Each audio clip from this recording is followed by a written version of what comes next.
Police व्हायचं हे तुझं कधी ठरलं? सर, पोलीस व्हायचं हे ठरलं तर खरं घरची परिस्थिती माझ्या डोळ्यासमोर होती. आई वडील माझे ऊसतोडी कामगार होते आणि आम्हाला लहान असताना आई वडील घरी सोडून जायचे 4 भावंडांना, ऊसतोडीला जायचे आणि आम्ही 4 भावंड घरी राहायचो. मग मनात यायचं, थोडा थोडा अनुभव आला ना आई वडिलांचं कष्ट बघून, त्यांची ऊसतोडी बघून असं वाटलं की या आई वडिलांची परिस्थिती फक्त मीच बदलू शकते. मोठा भाऊ तर परिस्थितीच्या अभावामुळे शिकू शकला नाही. त्यामुळे माझ्या मनात विचार येत गेले की माझ्या वडिलांच्या हातातला कोयता बंद करायचा असेल तर जिद्दीनं तो मीच बंद करू शकेल. खरं तर सर, भरती होण्याच्या अगोदरचा माझा प्रवास खरंच खूप खडतर होता. समाजातील माणसं असो, शेजारी असो, त्यांचे टोमणे ऐकावे लागले, भरपूर काही ऐकावं लागलं.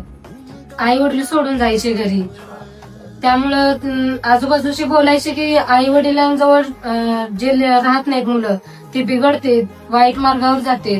पण खरं तर सर, आई वडिलांची एवढी खडतर परिस्थिती बघून वाईट मार्गावर जाण्याची वेळ कधी आलीच नाही. क्षेत्रात मी सारखं निगेटिव्ह व्हायचे, खचून जायचे अपयश आले की. पण सर मला एक वाक्य बोलले होते की आपण किती वाईट परिस्थितीत जन्माला आलो तरी ते परिस्थिती बदलवणं हे नक्कीच आपल्या हातात आहे. खरं तर माझ्या पंखांना बळ देण्याचं काम मोठे सरांनीच केलं, म्हणून तर मी एवढी उत्तुंग भरारी घेऊ शकले.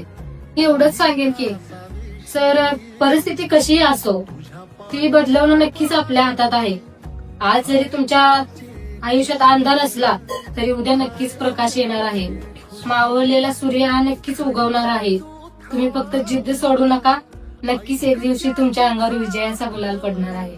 आई बाबांच्या डोळ्यातील अभिमान हेच माझं सर्वात मोठं यश आहे. आणि जेव्हा मी सॅल्यूट करते तेव्हा असं वाटतं की ही वर्दीच माझ्या संघर्षाची साक्ष आहे.